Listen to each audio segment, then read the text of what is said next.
Why do I struggle to connect with my inner child? This is part 2. Why is it that even when you understand your patterns, nothing really changes? Because change doesn't come from inside alone. It comes from practicing a different relationship with yourself. In my last video, I talked about speaking to your inner child, not just when you're triggered, but every day.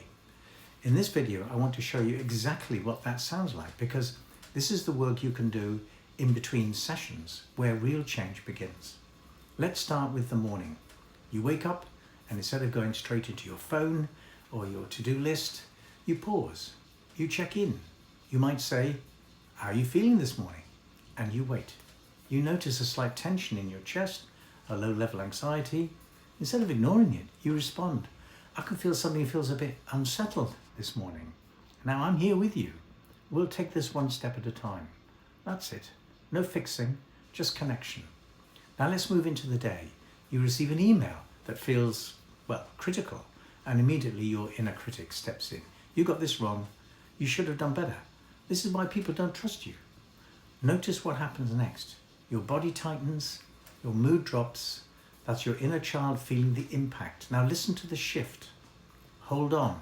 That's not fair. We're allowed to make mistakes. This doesn't define who you are.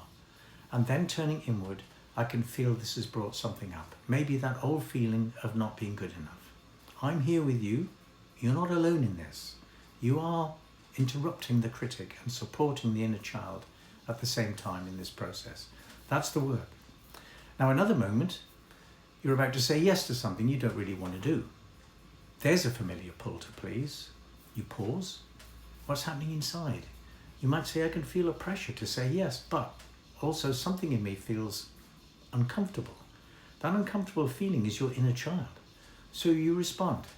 It's okay to say, no, your needs matter too. I've got you. And then you set the boundary externally. This is how inner dialogue changes outer behavior. Now let's look at an evening reflection. You sit for a few minutes. You think about your day. Early today when that conversation happened, I noticed you felt quite small and quiet, like you couldn't speak up. That makes sense. I know where that comes from. But you're not that child anymore, and I'm here with you now. Notice the tone. It's calm, it's steady, it's reassuring. This is how you begin to reparent yourself. Your biological parents couldn't do this, and there are moments when the inner critic is relentless. You might hear, this is pointless. You're wasting your time. You'll never change. This is where you step in more firmly. I hear what you're saying, but that's not helpful. We're not doing that anymore. You don't get to speak to us like that. And then you turn back to your inner child. I know that voice can feel powerful, but you're safe with me. I'm here. Over time, these small moments build something much bigger. You are developing an internal relationship that most people never had growing up. You are learning to notice your feelings, respond to them, and protect yourself from that internal criticism. And it won't feel natural at first. It may feel awkward, even forced. But that's because it's new, and new is exactly what creates change. That is the work you do between sessions, not perfectly, but consistently. A few moments in the morning, a pause during the day, a reflection in the evening. Speaking to yourself with awareness, compassion, and boundaries. Because the goal here is not to get rid of your inner child or silence your inner critic. It's to change the relationship between them. And when that relationship changes, everything begins to change.